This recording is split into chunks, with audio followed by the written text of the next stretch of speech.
Now we have Ramesh Rahalkar, who I know very well from the IIT days, and I would never have believed that his passion is for, of course, classical music. I would understand, but Gilbert and Sullivan, wow! I mean, this is really something that surprised me. And Sitaram says, "Wow, I must come and attend that." And well, to talk a bit Surprised about me. Gilbert and Sullivan without taking away his thunder, they were two. It was a theatrical partnership. The dramatist was Gilbert, and the composer was Arthur Sullivan, and they collaborated on 14 comic operas, of which HMS Pinafore, The Pirates of Penzance, and The Mikado are the best known. So Ramesh is going to take us through those operas, and he's also going to sing for us. That's nice. And so here goes, and the floor is all yours, Ramesh. Okay. Go ahead, Ramesh. So I go to share screen. Yeah, Sanjay. Yes, yes.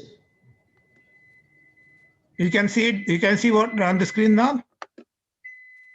Scheduling make easy. Yeah, we can see it. Yeah. Yeah, you have to go into the presentation mode. Yeah. Okay. Yeah. Yes. Let me get my cup of coffee.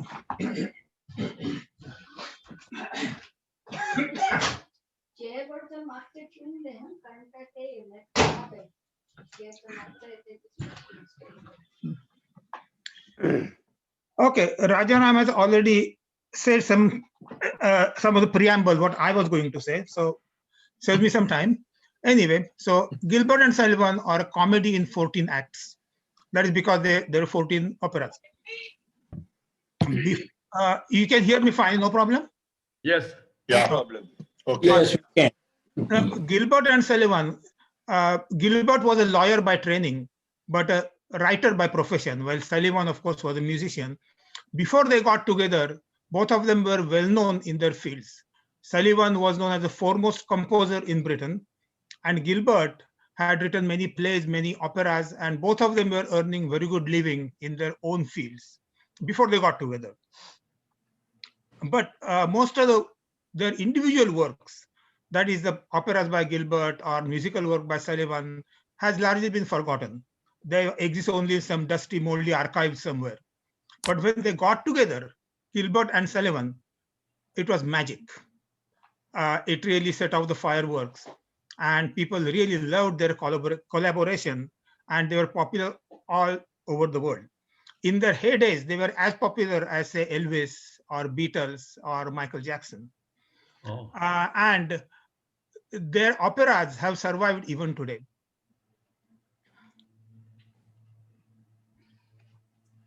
They collaborated in 14 operas, from Thespis in 1869 to Grand Duke in 1896. So it is very much, we are looking at a Victorian age. Sullivan died shortly after 1896.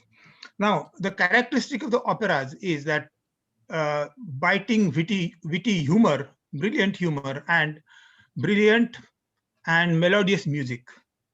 In both ways, the operas excelled, and that's why they are remembered even today. So if I go back here, Gilbert and Sullivan, the most important word among the three is "and," because it's their collaboration that was important rather than them individually. Gilbert and Sullivan humor is not obvious humor. It doesn't hit you in the face. It's not pie in the face kind of humor, but it's a more subtle, understated kind of humor. And it's usually delivered with a perfectly straight face. The characters of the operas, they are not aware that they are saying something funny or some nonsense. And if you just looked at the opera without listening to the sound, you won't even know that some funny business is going on over there. Now, I lived in England and worked in England from 1978 to 1986. Before I went to England, I had not even heard of the word Gilbert and Sullivan, but I got exposed to Gilbert and Sullivan in England. And now I consider myself a big fan of Gilbert and Sullivan. They have a Gilbert and Sullivan festival in England every August in Harrogate. And I try to make it every alternate year to Harrogate. I've been there several times. I was all set to go last year in 2020. I had booked a plane ticket, performance tickets, hotel, everything. And because, of course, because of COVID, everything got cancelled. Now, this year doesn't seem possible either, but I'm hoping to go again next year. So let's look at an example of Gilbert and Sullivan humor. Now, I'll be putting up the words of the song and as I'm singing. So, but the words are for your benefit, not for my benefit. I know these songs by memory. I'll be just singing from memory. So, if you are listening to the song and also following words on the screen, you might wonder sometimes why once in a while what I'm singing does not exactly agree with the words on the screen. That is because I'm singing from memory. I'm not reading from the screen.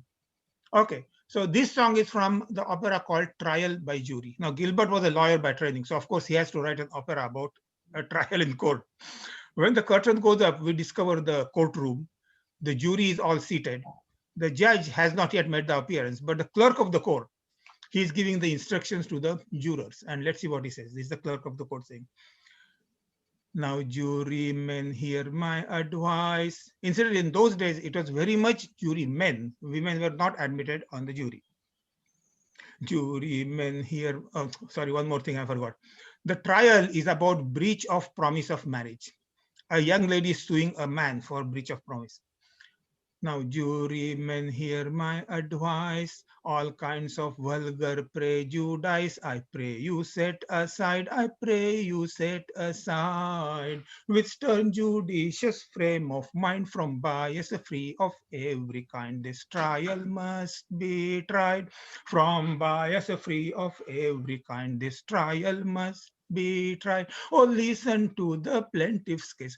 Observe the features of her face. Broken-hearted bride, condole with her distress of mind. From bias free of every kind. This trial must be tried. And when amidst the plaintiff sticks, the ruffianly defendant speaks upon the other side.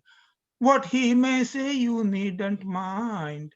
From bias free of every kind, this trial must be tried.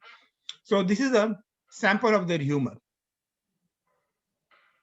Gilbert had a very sharp, very caustic wit, and he used that wit to make fun of absolutely everybody in the society, all the classes, high-born, low-born, everybody.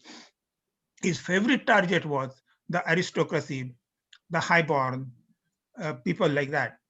And in every opera, he has made fun of the people in high society, in high-born.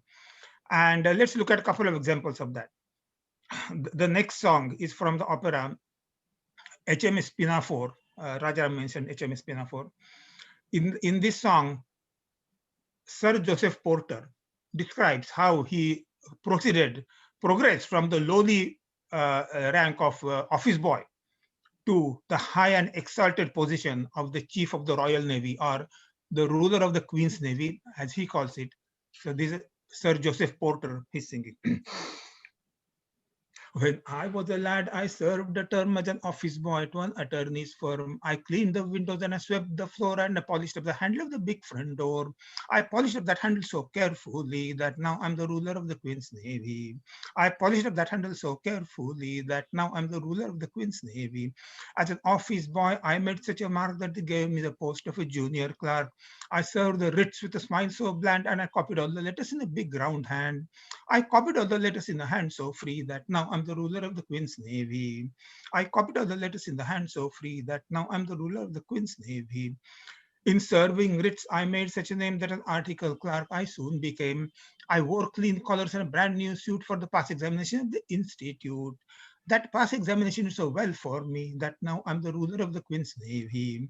That pass examination did so well for me that now I'm the ruler of the Queen's Navy. Of legal knowledge, I acquired such a grip that they took me into the partnership. That junior partnership I win is the only ship that I had ever seen. But that kind of ship so suited me that now I'm the ruler of the Queen's Navy. That kind of ship so suited me that now I'm the ruler of the Queen's Navy. I grew so rich that I was sent by a pocket bara into parliament. I always voted my party's call and I never thought of thinking of myself at all.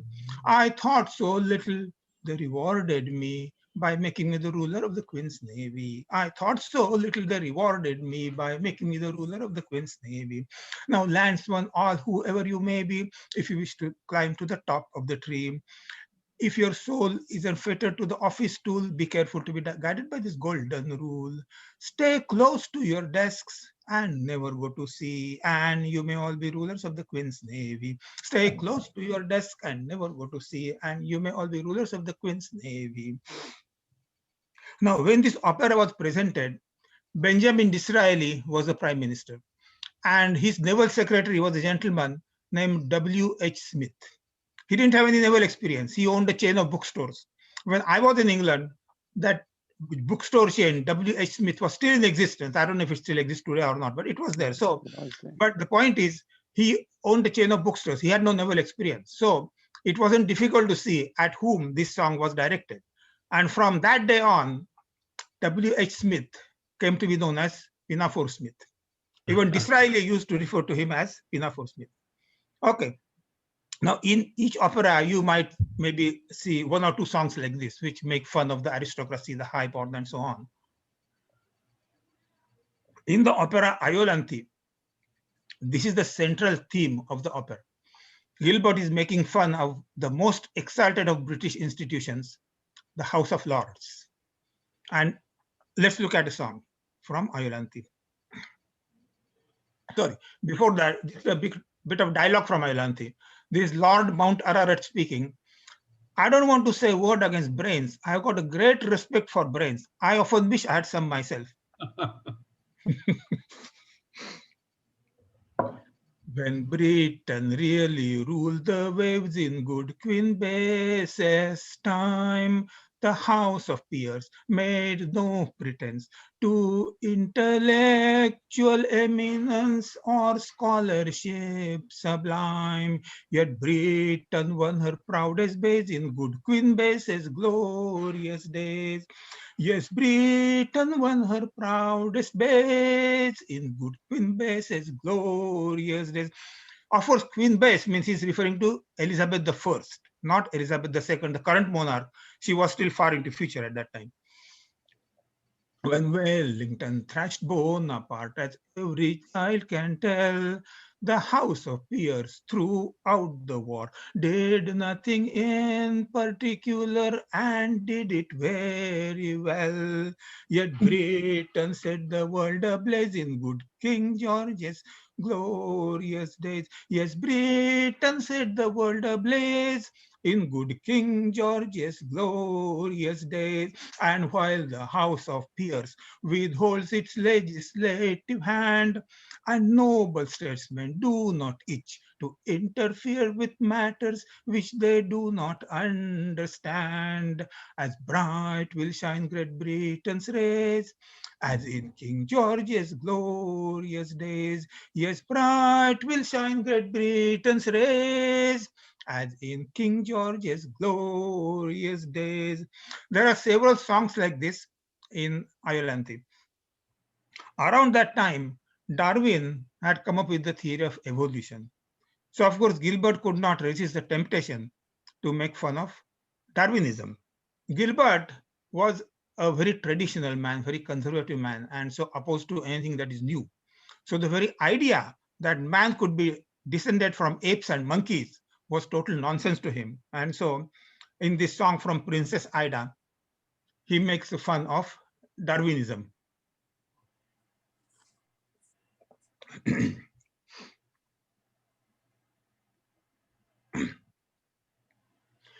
A lady fair of lineage high was loved by an ape in days gone by. The maid was radiant as the sun. The ape was the most unsightly one. The ape was the most unsightly one. So it would not do. His scheme fell through. for the maid. When his love took formal shape, expressed such terror at his monstrous error that he stammered an apology and made his escape. The picture of a disconcerted ape with a view to rise in the social scale. He shaved his bristles and he docked his tail. He grew mustaches and he took his tub.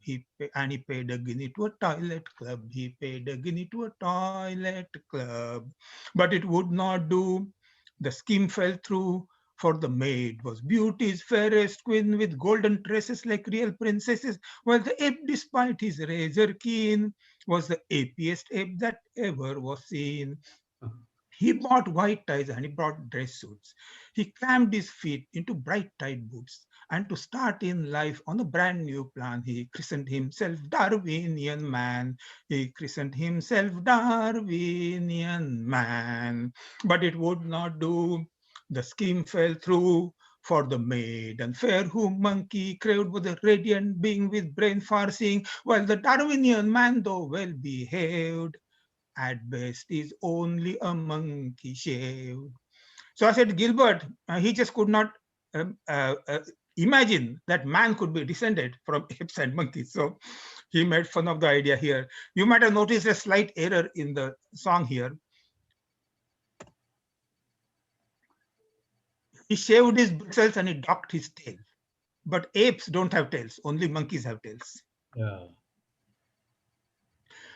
Now, Gilbert, as I said, his sharp pen was directed against everybody. So it's not just highborn that he went after. He also made fun of the lowborn. Now, in this song, this from the opera called Ruddy Gore. Ruddy means red, gore means blood. Ruddy Gore means red blood. And the opera is a spoof of horror shows. In this song, he makes fun of the British sailor. I think this is one of the best songs Gilbert wrote. It's his best effort, absolutely brilliant. In those days, most of the British sailors were illiterate, uneducated. An uneducated sailor is also a boastful sailor. He will cheerfully describe to you how he thrashed the other fellow while hiding the black eye he himself got into the process. In this song, he describes an encounter between a French ship and a British ship. The way he tries to tell it, he tries to give the impression that British ship won the encounter. But if you carefully listen to the words, exactly opposite happened, that the French ship fired at the British ship, and in response, British ship turned the tail and ran away. But the way he tells it to you, he tries to give the impression that it is a British ship that won. It's a really brilliantly written song. In the song, he refers to the French ship alternately as Monsieur and Parlez-vous. And also notice the way Gilbert has captured the language of an illiterate sailor. I ship, do you see, in a revenue sloop, and off Cape Finisterre, a merchantman we see, a Frenchman going free, so we made for the bold Monsieur. Do you see, we made for the bold Monsieur. But she proved to be a frigate, and she up with her ports, and she fires with a 32. It come uncommon near, but we answered with a cheer, which paralyzed the Parlez-vous. Do you see? Which paralyzed the Parlez-vous. Our captain, he up and he says he, that chap we need not fear. We can take her if we like. She's certain for to strike, for she's only a darn Monsieur. Do you see? She's only a darn Monsieur. But to fight the French lal, it's like hitting of a gal. Gal means girl. It's a lubberly thing for to do. Now, lubberly, the word comes from lover. Lover means land lover. So what he's basically saying is, who wants to fight the French? That's like hitting a woman. Land lovers may do that, but we are British sailors. We don't do that. But to fight the French lal, it's like hitting a fagal. It's a lubberly thing for to do. For we, with our faults, why we are studying British salts, while she's only a poor Parlez-vous. Do you see? She's only a poor Parlez-vous. So we up with our helm and we scuds before the breeze as we give a compassionating cheer. Froggy answers with a shout as the seasons go about, which was grateful of the poor Monsieur. Do you see? Which was grateful of the poor Monsieur. And I'll wager in their joy they kissed each other's cheeks, which is what them foreigners do. And the breasted lucky stars, we are hardy British stars, who had pity on a poor Parlez-vous. Do you see? Who had pity on a poor Parlez-vous. It's a brilliantly written song that the sailor tries to give impression of exactly opposite of what actually happened. Okay, now all this sharp, razor sharp wit it's all very well when you're writing operas. It doesn't go down well if you use it in private life. If you use that against private individuals, they don't like it. And Gilbert was not a well-liked man. He was not at all considered a nice man in his private life. He was considered rude, obnoxious, arrogant. People did not like him. Queen Victoria did not like him. Queen Victoria, she knighted Sullivan, but she did not knight Gilbert. After her death, when Edward became the king, he knighted Gilbert. And Gilbert himself was aware of that he was not considered a nice man. And so guess what? He turned his wit against himself. He made fun of himself. This song from Princess Ida this is Gilbert's self-portrait.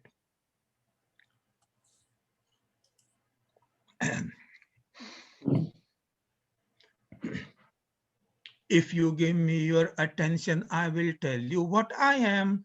I am a genuine philanthropist. All other kinds are sham. Each little fault of temper and each social defect is my erring fellow creature I endeavor to correct.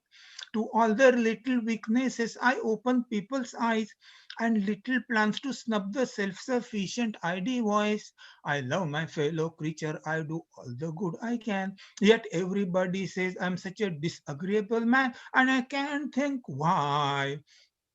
To compliments inflated, I have a withering reply. And vanity, I always do my best to mortify. A charitable action I can skillfully dissect, and interested motives I'm delighted to detect. I know everybody's income and want what everybody earns, and I carefully compare it with income tax returns. But for the benefit of humanity, however much I plan, yet everybody says I'm such a disagreeable man, and I can't think why. I'm sure I'm no ascetic, I'm as pleasant as can be. You will always find me ready with a crushing repartee. I have an irritating chuckle, I have a celebrated sneer, I have an entertaining snigger, I have a fascinating leer. To everybody's prejudice, I know a thing or two. I can tell a woman's age in half a minute, and I do. But although I try to make myself as pleasant as I can, yet everybody says I'm such a disagreeable man, and I can't think why. So this was Gilbert's self-portrait description of himself. Sometimes the humor is not immediately obvious. I mean, it's not at once, it's not clear to you where the humor is coming from. And this is an example. And this song is from the opera called Mikado. Mikado is Japanese word for emperor, and the opera is set in Japan. The sun whose rays are all ablaze with ever-living glory. He does not deny his majesty, he scorns to tell a story. He don't exclaim, I blush for shame, so kindly be indulgent. But bright and bold in fiery gold, he glories all effulgent. I mean to rule the earth as he the sky. We really know our worth, the sun and I mean to rule the earth as he the sky. We really know our worth, the sun and I. Observe his flame, the placid dame, the moon celestial highness. There is not a trace upon her face of diffidence or shyness. She borrows her light that through the night mankind may all acclaim her. And truth to tell, she lights up well, so I for one don't blame her. Ah, pray make no mistake, we are not shy, we're very wide awake. The moon and I, ah, pray make no mistake, we are not shy, we are very wide awake. The moon and I. Now, no doubt it's a beautiful song, but where is the humor? I mean, there is no humor visible in it. The humor comes from the fact that the song is sung by a teenage girl. Now, imagine those who were Victorian days, women did not have even the right to vote. I mean, women were obviously second-class citizens. Around that time, the Supreme Court in US had brought down the infamous Dred Scott decision, which declared that blacks are not persons. So these were times like that. And so in Victorian times, this teenage girl, she gets up on the stage and talks about ruling the earth. Audience must have thought it hilariously funny. Gilbert was fascinated by scientific anomalies, by mathematical oddities, and he has written several operas based upon such anomalies. Now, you may be aware that in the past, the Western world changed from Julian calendar to Gregorian calendar. The switchover happened in 1752, and as a result, 11 days were permanently lost. So after 2nd of September 1752, next day was not 3rd of September 1752, but the next day was switched to Gregorian calendar, and the next day was 14th of September 1752. So 3rd of September to 13th of September, these 10 days, they never existed. They were permanently lost. And Gilbert wrote an opera based upon this oddity, Gentleman in Black. Or how about the curious behavior of the ace in playing cards? Ace can be the highest card in the pack as well as the lowest card in the pack. It can be higher than king or lower than 2. If you are playing Gin Rummy, ace king queen is a sequence, and so is 3 to 1. Or in blackjack, ace can have the lowest number of points 1 or highest number of points 10. So Gilbert wrote an opera based upon this odd behavior of ace, The Grand Duke. Gentleman in Black is not a Gilbert and Sullivan opera. It was written by Gilbert, but the music was given by somebody else. But The Grand Duke is the Gilbert and Sullivan opera, the very last one that they collaborated on. Or how about anomalous behavior of the month of February? February has 28 days, 3 years in a row, and the 4th year, it has 29 days. So based upon this anomaly, Gilbert wrote the opera Pirates of Penzance. Now, Pirates of Penzance is a very popular opera among Gilbert and Sullivan audiences. It is even known outside Gilbert and Sullivan circles. It's that popular. So let's look at how Gilbert used this anomalous behavior of February in the opera Pirates of Penzance. When the curtain goes up, we discover that Frederick is 21 years old today, and he's out of his indenture. When he was a young lad, he was indentured to a band of pirates. Now, how did this bizarre situation occur? What kind of father would apprentice his son to a band of pirates? That's explained later on in the opera. It's due to an error, but that's not important. The important point is that here, when the curtain goes up, Frederick is 21 years old today, and he's out of his indenture. And he has made a resolution that as soon as he's out of his indenture, he's going to hunt the pirate band, do his best to destroy them, to kill them all.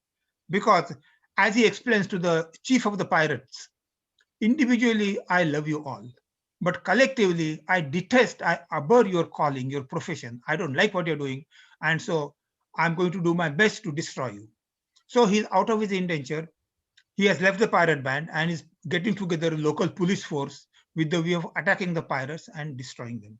So the chief of the pirates calls upon Frederick. And let's see what he says to Frederick. This is not set to music, but this part is just simply chanted.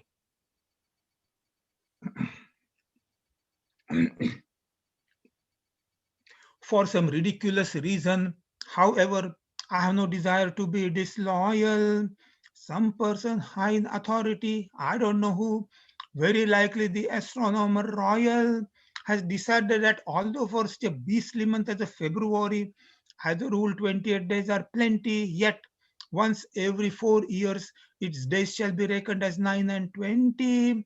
Due to some singular coincidence, I shouldn't be surprised if through the agency of an ill-natured fairy, you are the victim of this clumsy arrangement, having been born on 29th day in the month of February. And so by a simple arithmetical process, you will easily discover that although you have lived for 21 years, yet If you go by birthdays, you are only 5 and a little bit old. So what the pirate chief is saying, look, you were apprenticed to us until your 25th birthday, not until your 25th year. And your birthday is on 29th of February. So going by birthdays alone, you're only 5 and a bit old. So you are still one of us. And Frederick reluctantly agrees with him. He says, yeah, that seems about right. And so he goes again with them. And again, he's a pirate. The opera was presented in the year 1880. According to Pirate King's calculations, Frederick would be out of his indenture in the year 1940. So on 29th of February 1940, New York Times wrote a lead article saying that Frederick is out of his indenture today.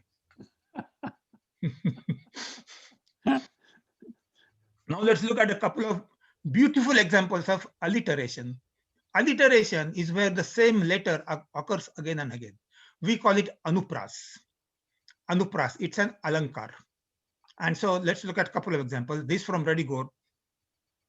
For you are such a smart little craft, such a neat little sweet little craft, such a pride little tight, little slight, little light, little trim, little prim, little craft. This one is from Princess Ida. The story of Ida is that when Ida was newborn, I think when Ida was 1 year old and a prince was 2 years old, they were betrothed to each other in marriage. Today, Ida is coming of age and the prince wants to claim her hand in marriage. But Ida wants none of that. She said, I don't know him. I never met him. I'm not going to marry him. But the king, the father of the prince, he's having none of that. To him, a promise is a promise, even though it was made when she was 1 year old. That doesn't matter. Promise must be kept. And so in this song, he says that to the princess. See how vividly, how accurately Gilbert had captured the angry mood of the king with a beautiful example of alliteration at the end.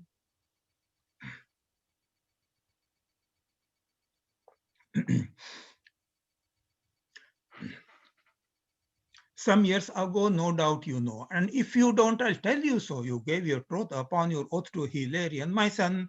A vow you make, you must not break. If you think you may, it's a great mistake, for a bride is a bride that does not wear tied at the early age of 1. A vow you make, you must not break. If you think you may, it's a great mistake, for a bride is a bride that does not wear tied at the early age of 1. And I'm a peppery kind of king, who's indisposed to parleying, to fit the wit of a bit of a chit, and that's a long and a short of it. Now, fit the wit of a bit of a chit. These are short bullet-like syllables, and those really emphasize the angry mood of the king. Now, chit means a little girl, slip of a girl. You might have heard the expression chit of a girl. Bit of a chit means he's repeating himself, just little girl. So what the king is saying to the to Princess Ida is, look, you are just a little girl, a slip of a girl. I'm not going to argue with you. I'm not going to negotiate with you. Either fulfill your promise or else. In the 14 operas that they put together, there are 2 songs which are not in English language other than English. One is in Mikado. I said Mikado was set in Japan. So here's a short song in Japanese. Miya-sama, onama no mayo ni pira pira suru no wa nanjai na. Tokoto nyare na. Tokoto nyare na. Another opera, Gondoliers, is set in Venice. And so here is a short but beautiful Italian song. Buongiorno signorine, gondolieri carissimi, siamo contadini servitori umilissimi. Perché questi fiori bellissimi, per voi, signori, oh eccellentissimi. Oh se, buongiorno cavalieri, siamo gondolieri, signorina itamo, contadine siamo. Gilbert had a rather twisted, weird kind of logic of his own, which made some kind of sense, but at the other level, it didn't really make any sense. It was totally absurd. And that's why his operas are so funny. Excuse me for a minute. I'm just going to freshen up my coffee.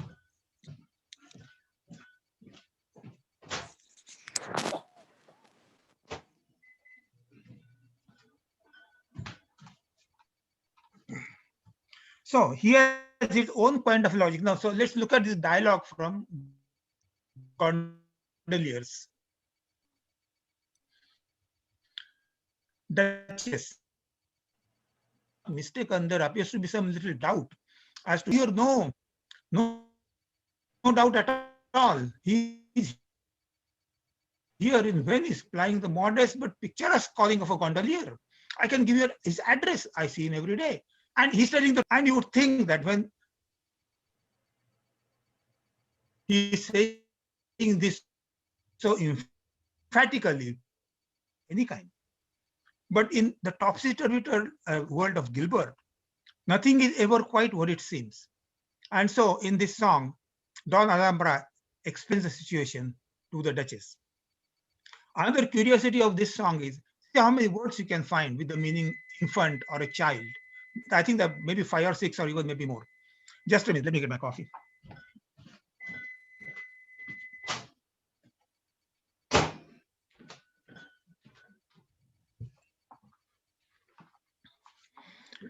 I stole the prince and I brought him here and I left him gaily prattling with a highly respectable gondolier who promised the royal babe to rear and teach him the trade of timoneer with his own beloved brattling.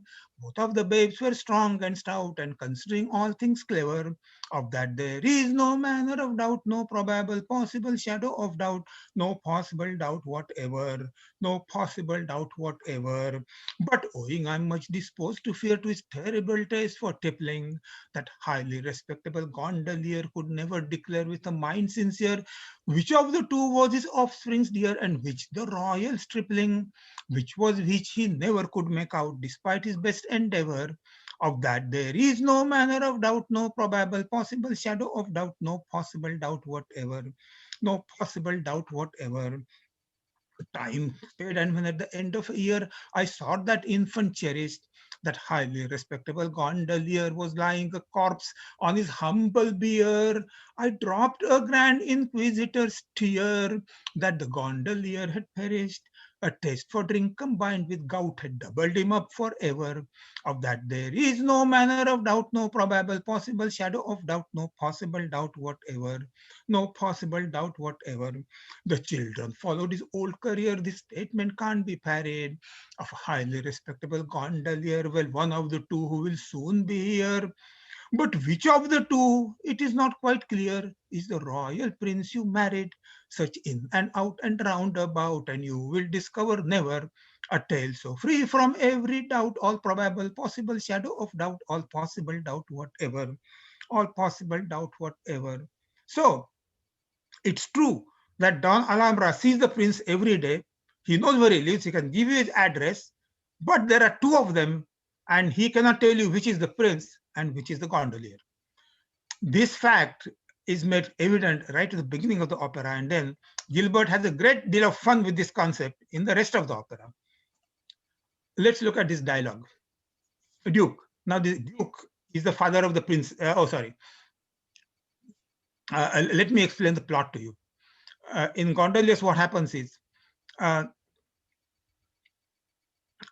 the prince and princess are infant, they have been betrothed to each other. And now the prince is coming to claim the hand of the princess. But as we know, there are two of them, and we don't know which is the prince and which is the gondolier. And so here, the Duke, that's the father of the princess, he's addressing the two gondoliers, one of whom is a king, a prince rather. I'm now about to address myself to the gentleman whom my daughter married. The other may allow his attention to wander if he likes, for what I'm about to say does not concern him. There is some little doubt as to which of you is the gentleman I'm addressing and which is the gentleman who is allowing his attention to wander. But when that doubt is solved, I shall say, still addressing the attentive gentleman, take her and may she make you happier than her mother has made me. Duchess, Sir Duke, if possible. In those days, a newfangled idea was becoming more and more popular. that idea was that all men are equal. I mean, of course, it was confined only to men. Nobody was saying men and women are equal. I mean, nobody was that crazy or that progressive or whatever. And also, all men, it was implied white men only. Nobody was saying blacks and whites are equal. Again, as I mentioned before, this was around this time, the US Supreme Court came down with the Dred Scott decision, which declared that blacks are not persons, blacks are second class, that they are not human beings. And so nobody was saying blacks and whites are equal either. But in that limited way, this concept was becoming more and more popular, that all men are equal. Now, Gilbert, being a traditionalist, wanted none of that. To him, the whole thing was absurd. It was nonsense. You got nobility, the highborn, the aristocracy, the well-educated on one hand, and on the other hand, you have got the serfs, you have got the poor, the destitute. And to say that these two, everybody is equal, the thing is totally nonsense. And so he has explored that concept here in Gondoliers, and he has made fun of that concept, that all men are equal. Now, you don't have to agree with his conclusion. I certainly don't. But at the same time, the songs are really fun, very funny, very witty, and brilliant. So I don't have to agree with his opinions to appreciate his genius. Okay, so what happens is, these are the two gondoliers, one of whom is a king. But now it's time to crown the new king. They need a king. And so what they do is they crown both of them, so that any acts that they pass, there won't be the question of the validity of the acts afterwards. But both the gondoliers are Republican through and through. And so they decide to remodel the monarchy on Republican line. How are they going to do that? They explain that in this song. For everyone who feels inclined some post we undertake to find congenial with his frame of mind, and all shall equal be. The chancellor in his peruke, the earl, marquis, and the duke, the groom, the butler, and the cook, they all shall equal be. The aristocrat who banks with coats, the aristocrat who hunts and shoots, the aristocrat who cleans our boots, they all shall equal be. The noble lord who rules the state, the noble lord who cleans the plate, the noble lord who scrubs the gate, they all shall equal be. Lord High Bishop, Orthodox, Lord High Coachman in on the box, Lord High Vagabond in the docks, they all shall equal be. For everyone who feels inclined some post we undertake to find congenial with his frame of mind, and all shall equal be. Sing high, sing low, wherever they go. Sing high, sing low, wherever they go. They all shall equal be. The second song, he has explored that concept further, and I think it does a much better job in this song. This song is much better song in my opinion than the previous one. As I said, you don't have to agree with the conclusions he draws to appreciate the genius of the song, of his writing.